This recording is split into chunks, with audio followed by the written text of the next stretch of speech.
Tá níos mó na tuairim amháin I measc daoine anseo fa ceist na Palestínach agus an bach atá Israel ag cur ar Gaza. Tá tharán a creidin go bhfuil an bach riachtanach an Israel a chosint, agus tá scarála a creidin nach bhfuil an ach go bhfuil Israel a gcairí finis as mhuintir Gaza as fótal Hamas. Tháinig agus a ail ar dhearcú na naoine sin a haicíonn le mhuintir Gaza bhí muid a láthair ag landseil fheachtais chun long eile Éireannach a sheoladh go Gaza ar an bhliain se thugainn. Béis seo landseil an fheachtais chun long Éireannach a chur ag Gaza chun an léigear nead le hac a bhreisiú. Falláthair tá me se mar féisiúra a rinn idirnáisiúnta hen féin mar head of the Middle East desk.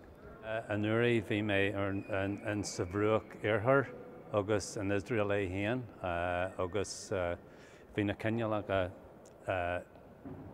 go háan dána an sin agus bhí me Lord le Jerry Adams bhí séis an Gaza a couple of bliain ó hen agus tá siad a bhád níos massa fú an sin. We have very strong support for the next flotilla.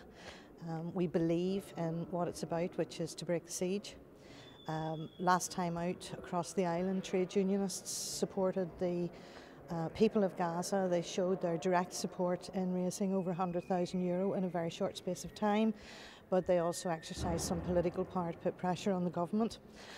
This time round we'll do the same thing. We'll be seeking volunteers to take part in the flotilla. We will be fundraising and we'll also be making yet another major effort to raise humanitarian aid.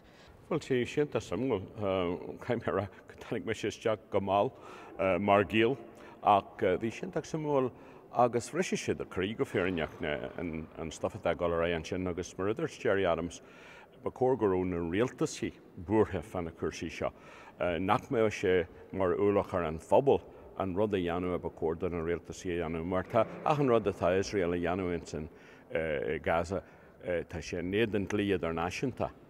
Ach ní dhéanann den deirse é ach ní dhéanann den ar ben rud a bheith fiúide mar sinse an torú atá sin na bhfuil an grád denna ag géirí rud é gan dhéanamh agus sin feagar mé le takeíocht maralta de cinneléige an thuirstan rud.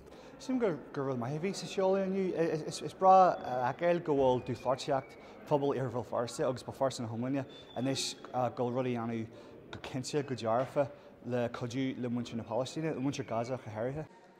An mar is farthóid ar na an Cineal an dingháil teacht sin a tháinig as an céad flotilla a bhí acu, nuair na Israeli ionsaíir sin agus nuair bhhair siad níonar daoine. An freigur bhíor sin na aigreamuid an daraciún agus béisi níos fearr, níos mó, níos tréise na an céiciúil river sin. So as an treigeáid a hála an chéidir, tháinig rud a bhád níos leidir as ag sílim gur sílim take inspiraidú.